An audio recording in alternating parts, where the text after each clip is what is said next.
আমরা সমৃদ্ধ, স্বনির্ভর, গণতান্ত্রিক, নিরাপদ, মানবিক একটা বাংলাদেশ গড়তে চাই। আপনি ইউনিফর্মের বাইরে গিয়ে আমার এই কথার সাথে একদম একমত পোষণ করবেন এবং আমি বিশ্বাস করি একজন নাগরিক হিসাবে, এবং আমি বিশ্বাস করি ইউনিফর্মে থেকেও আপনি একজন মানুষ হিসাবে এই কথাগুলো বা এই কথার যে প্রতিফলন সেটি আপনিও চাইবেন একজন বাংলাদেশী হিসাবে। রাজনৈতিক পরিচয় বিবেচনা না করে অপরাধীদের অপরাধী হিসেবেই দেখতে পুলিশ কর্মকর্তাদের নির্দেশ দিয়েছেন প্রধানমন্ত্রী তারেক রহমান। একই সঙ্গে তিনি দুর্নীতি, সন্ত্রাস ও দুঃশাসনের বিরুদ্ধে সরকারের আপোষহীন অবস্থানের কথাও পুনর্ব্যক্ত করেন। যে দুর্নীতি, সন্ত্রাস নিয়নে ব্যক্তির রাজনৈতিক পরিচয় নয়, যে বা যারা অপরাধে লিপ্ত হবে তাকে আপনারা অপরাধী হিসেবেই বিবেচনা করবেন। কোনো ব্যক্তি বা দল কিন্তু আপনাদের দল নয়, বরং আপনারাই কিন্তু আইনের রক্ষক।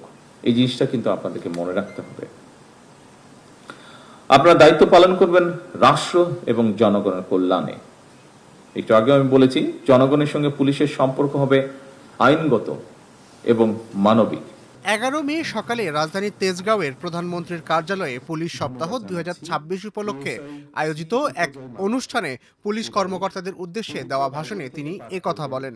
অন্য সকল কার্যক্রমের পাশাপাশি রাজনৈতিক অস্থিতিশীল পরিস্থিতি নিয়ন্ত্রণেও কিন্তু আপনাদের ভূমিকা কার্যক্রমের একটা উল্লেখযোগ্য সময় ব্যয় হয়। এটা দায়িত্বেরই অংশ, এটা কম বেশি পৃথিবীর সব দেশেই হয়ে থাকে। বর্তমান সরকার অবশ্যই জনগণের গণতান্ত্রিক রাজনৈতিক অধিকার নিশ্চিত রাখতে চায়, তবে কেউ যেন সাম্প্রদায়িক সম্প্রীতি কিংবা কোন রকমের নাশকতামূলক কার্যক্রমে লিপ্ত হতে না পারে, এটি কিন্তু আমাদের সকলকে মনে রাখতে হবে। প্রধানমন্ত্রী বলেন, একটি শক্তিশালী, জবাবদিহিমূলক, আইনসম্মত ও জনবান্ধব রাষ্ট্র ব্যবস্থা গড়ে তুলতে পুলিশের ভূমিকা অনস্বীকার্য। প্রযুক্তির কারণে অপরাধের ধরন বেড়েছে বলেও উল্লেখ করেন তিনি। প্রতিনিয়ত যে প্রযুক্তিগত যে উন্নয়ন, এটা আমাদের এখানে যে অপরাধগুলো হচ্ছে এই টেকনোলজির কারণে এটা ধরন ধারণ পাল্টেছে। ফলে স্বাভাবিকভাবে পুলিশ প্রশাসনের কার্যক্রমের যে পরিধি সেটার আরো অনেক ব্যাপক এবং বিস্তৃত হয়েছে। স্বাভাবিকভাবেই বর্তমানের পুলিশের কার্যক্রম এখন আরো অনেক কয়েক দশক আগে যেমন ছিল তেমন না। বলা যায় শুধু যে মাত্র শহর বা জেলার ভিতরেও সীমাবদ্ধ তাও না। বর্তমানে যেটাকে বলে ট্রান্সন্যাশনাল অর্গানাইজড ক্রাইম, বৈশ্বিক বাস্তবতা যেটা, এবং এই কারণেই বিশেষ করে আমাদের প্রত্যেক পুলিশ কর্মকর্তাকে আরো বহুমুখী, দক্ষ হওয়া প্রয়োজন। এটা বোধহয় এখন স্বাভাবিকভাবে আপনারা কাজ করতে গিয়ে এই সমস্যাটা ফেস করছেন এবং এটা সময়ের একটা দাবি।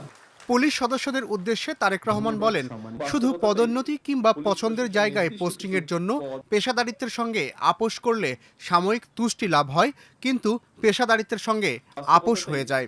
পুলিশ প্রশাসনের নির্দিষ্ট কিছু পদ নয়, বরং আমি মনে করি প্রত্যেকটা পদই অত্যন্ত গুরুত্বপূর্ণ। প্রত্যেকটি পদ, যার যেখানে যেই পোস্টিং আছেন আপনি, সুতরাং প্রশাসনের সকল পদেই কাজ করার পেশাদারি মানসিকতা থাকাও কিন্তু অত্যন্ত জরুরি। অফিসার বৃন্দ, সরকার পুলিশ বাহিনীর কল্যাণ নিশ্চিত করতেও আমরা সচেষ্ট। সততা, মেধা এবং দক্ষতাই হবে প্রশাসনের নিয়োগ, বদলি কিংবা প্রমোশনের মূল নীতি। দল মত নির্বিশেষে প্রত্যেক মানুষকে রাষ্ট্রীয় ও সামাজিক নিরাপত্তা বেষ্টনীর মধ্যে নিয়ে আসা সরকারের উদ্দেশ্য বলে জানান প্রধানমন্ত্রী। এছাড়া ভিন্ন মতের ঊর্ধ্বে উঠে দেশের স্বার্থে একযোগে কাজ করতে পুলিশ সদস্যদের প্রতি আহ্বান জানান তিনি। সাইবার ক্রাইম ইউনিটি আছে,